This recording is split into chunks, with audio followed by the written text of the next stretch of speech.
इथले तहसीलदार, इथले तलाठी आणि कृषी मंत्री, कृषी अधिकारी यांच्यावर 420चा गुन्हा दाखल करणं गरजेचं आहे। शेतकऱ्यांना सरसकट 31,000 कोटीची मदत या देवेंद्र फडणवीस सरकारनं जाहीर केली, मात्र ज्यांच्या सातबाऱ्याला पाणी आहे, ज्यांच्या सातबाऱ्याला विहीर आहे, ज्यांची बागायत जमीन आहे, त्यांना देखील 8,500ची रक्कम हे सरकार देत आहे। शेतकऱ्यांना फसवतोय।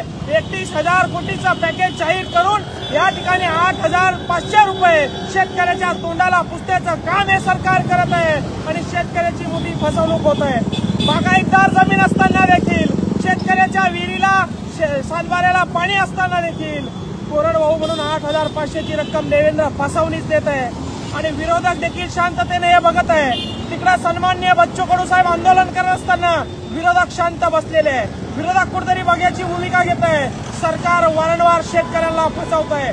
ज्या शेतकऱ्याच्या सातबाऱ्याला पाणी आहे, स्वतः सरकारने विहीर दिली 5 लाखाची, स्वतः सरकारने ओला केलाय सातबारा, स्वतः सरकारने सातबाऱ्यावर विहीर दिली आहे आणि त्या विहिरीला कोरडवाहू म्हणून 8,500 रुपयाची बोलवण या ठिकाणी हे सरकार करत आहे आणि म्हणून शेतकऱ्यांची फसवणूक इथल्या तहसीलदारांनी, इथल्या कृषी अधिकाऱ्यांनी, इथल्या तलाट्यांनी केलेली आहे आणि म्हणून सरकारला या ठिकाणी आता चेतावणी आहे।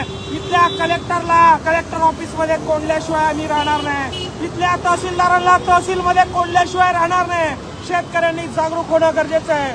मराठवाड्यातील संभाजीनगर, जालना व तसेच विदर्भामधील सर्व जिल्ह्यांना देखील 8,500ची बोलवण हे सरकार करत आहे। ही सरकार शेतकऱ्यांची अक्षरशः फसवणूक करत आहे। एकीकडे 31,500चा पॅकेज घेऊन 8,500 रुपये देत असेल तर याच्यामध्ये देखील सरकार भ्रष्टाचार करत आहे। फडणवीस मोठ्या IT मध्ये सांगत आहे, भूषण मारत आहे, आम्ही असे पैसे दिले, आम्ही बँकांना दिल्यापेक्षा शेतकऱ्यांच्या खात्यात दिले।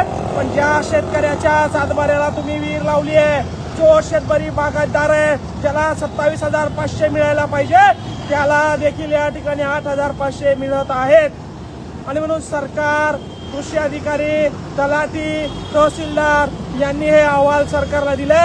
जिथं 80% नुकसान झालंय, जिथं कापूस गेलाय, जिथं मक्का गेली, तिथं यांनी 35% नुकसान टाकलंय आणि हे सरकारचं धोरण आहे। सरकार गोड बोलून शेतकऱ्याचा गळा कापत आहे। म्हणून सर्व शेतकरी बांधवांना विनंती आहे, मोठ्या संख्येनं नागपूरच्या आंदोलनामध्ये सहभागी व्हा, नागपूरच्या शेतकऱ्याच्या आंदोलनामध्ये उभं राहा। जातीच्या पक्षाच्या आंदोलनाला आपण जातो, शेतीसाठी, मातीसाठी, बापासाठी उभं केलेलं हे आंदोलन आहे। आपण सगळ्यांनी या आंदोलनामध्ये सहभागी व्हावं। धन्यवाद। जय जवान, जय किसान।